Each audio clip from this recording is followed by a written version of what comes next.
Now, our next speaker is one who has learned that in this garden of life, it is important to plant kindness. It is important to plant hope and important to plant love. I'm speaking of our Honorable Minister, who has done just that, and I know he will reap what he has sown. Kindness, hope, and love. If you're ready to hear from the Honorable Edmund Bartlett, please, let's put our hands together and make him welcome at this time.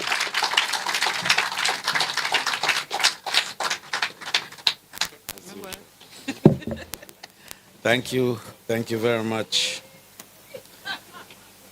Marlene, spruce up. You know, she's, yes, sprucey. And that's not a sexist comment. I will tell you this story. In my first iteration as Minister of Tourism, we started this program called Spruce Up Jamaica, Nice Up Yourself. And Marlene became the first director of Spruce Up Jamaica, and she's continued sprucing up everything since. So you see how she looks sprucey? And that's not a sexist comment. So she wrote a nice little skit, comedy cartoon called Sprucey and Limey. And since I am sprucey, she must be? All right, okay. But wonderful to have her, and she's become the Master of Ceremony of Record for not just TPD, but tourism, and arguably the nation. And I want to thank her for the continued work that she does as head of the communications section of the Tourism Product Development Company.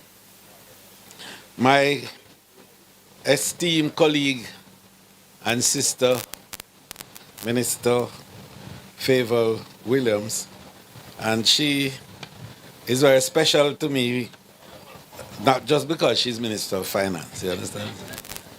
But certainly because she is doing what I was hoping to do in this great constituency of St. Andrew Eastern.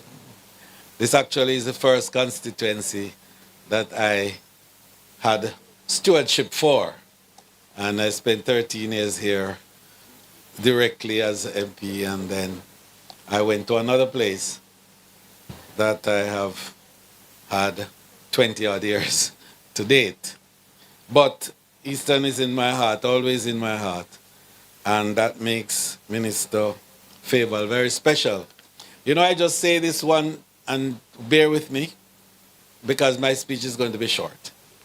That's unusual, right? But it's just that, you know, today almost everywhere I go, there is an adult from East St. Andrew that greets me and say thanks because I am Dr. so-and-so, or I am lecturer so-and-so, or I'm engineer so-and-so, or I'm just somebody so-and-so. And that's what has made my life in politics. Next year is 50 years since I would have had my first engagement in tourism. And 45 of those years we spent with young people, children of less privileged background, assisting them to get a better education.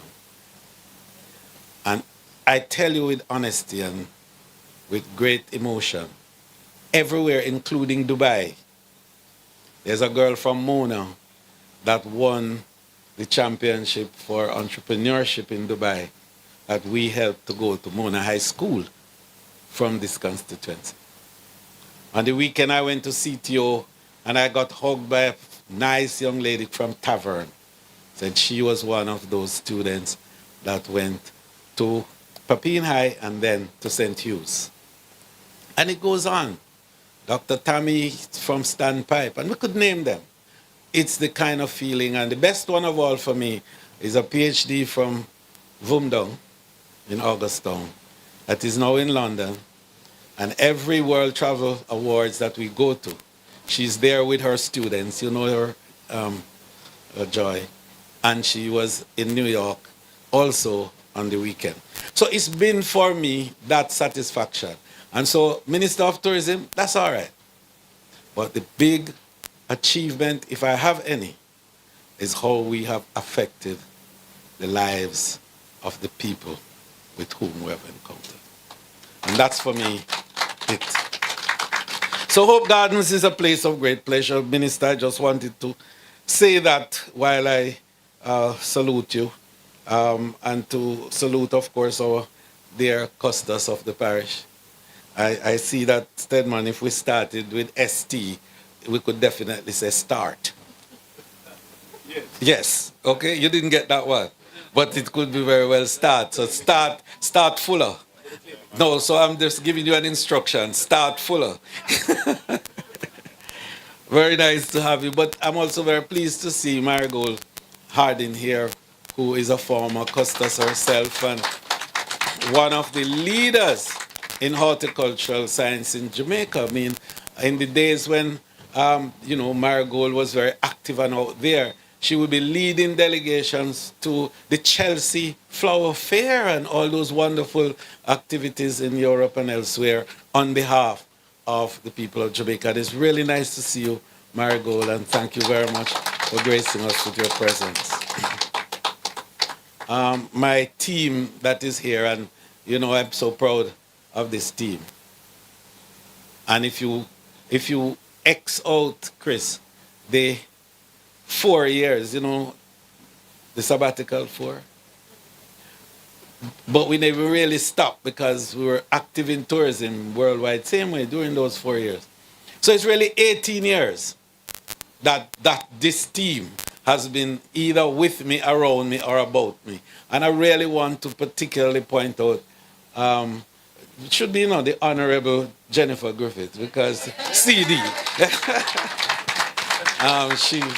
She really has been an outstanding permanent secretary, and perhaps I would admit that she is the permanent secretary of greatest sustainability. Definitely sustained by good work. And I have been the beneficiary of that sustainability for the years. Thank you, Jennifer. My executive directors who are here, and all 1, 2, 3, 3 of them, 3 of the 4, we're doing well this morning.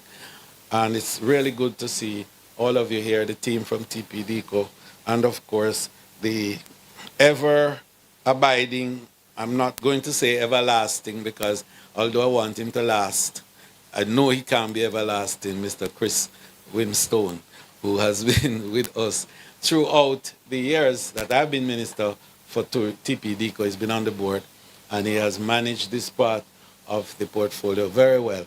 He's been our architect in residence, so to speak, and we're very pleased with that. So this space we gather here today has been central to Jamaica's history over 300 years, from its colonial origins in the 17th century to its transformation into a national botanical treasure in the late 1800s. Today, the Hope Royal Botanical Garden stands not only as the largest public green space in the Kingston metropolitan region, but also as one of our nation's most beloved natural and cultural assets. It is therefore fitting that we unveil Jamaica's 4th Jam Iconic experience right here in Hope Botanical Gardens. This latest edition is more than an alluring landmark. It is a symbol of renewal, a celebration of our heritage, and a powerful tool in our strategy to enhance our destination's appeal. It aligns with the Tourism Product Development Company's wider mandate to shape spaces that speak to the heart of our identity while improving the overall visitor experience. The Jam Iconic initiative is part of our vision to position Jamaica not just as a place to visit, but a story to enjoy and an experience to be had firsthand. A space like this, rich in flora, layered in history, and beloved by locals, is an opportunity to deepen our product offering in the Kingston destination area. And as we expand our reach into urban ecotourism, projects like these help us speak more directly to the desires of modern travelers, providing, of course, immersive, authentic, and visually engaging experiences. I want to pause to make that point as part of not just what Jamaica says, but what Jamaica must represent. And as we grow tourism, today we can boast that we have created the critical mass to enable an immersive experience that now brings greater value to our people and to create space for entrepreneurship and for us to be more deeply inserted on the supply side of tourism, which is where the wealth of tourism really is. And so the business of transformation from what is called an extractive industry into an industry that is driving value added is now being realized by us. And that pivot that we now will make as we go into the next term is a pivot that will take us to a higher level of immersion into the deep and rich cultural values of this country, so that the absorption levels will be higher and the consumption patterns will be greater, and then the income that it generates will inure to the economic growth and development of our country. I'm excited about that prospect. So it takes a lot more. Today, we are on the verge of meeting our 5x5x5 KPI. That is 5 million visitors, earning $5 billion in 5 years. We've already completed 4 years with 4 billion and 4 million visitors. Now we're moving into the 5th. But in the process, we've had 3 million stopover visitors. And that now equates with the population. So the ratio of stopover visitor to our nationals is 1 to 1. That's the sweet point. And that's when the flow-through effect in the economy of tourism begins to be felt.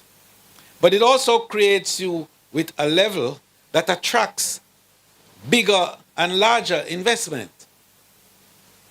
And so next week, Tuesday, I will talk a little bit more about that and what that will portend for a new type of investment in tourism in Jamaica, for which over the next 3 to 4 weeks, we will be breaking ground for 4 mega development that will bring close to $4 billion of foreign direct investment to our country. So now I must take this moment to recognize our TPDCO, whose leadership and technical direction have made this vision a reality. The vision of the Jam iconic attractions here for Hope Gardens. The transformation you see here today, a landscape forecourt, steel frame, H-O-P-E, big, bold, H-O-P-E. The letters brimming with vibrant potted plants and accent lighting was not only thoughtfully executed, but deeply aligned with the sustainability and cultural storytelling. And that's an important part of the experience, storytelling. And people sometimes don't get it, but that's what we do. That's what your minister travel all over the world doing, telling stories about this wonderful place called Jamaica. But more importantly, the story is about the wonderful people of Jamaica who are in fact our iconic attraction.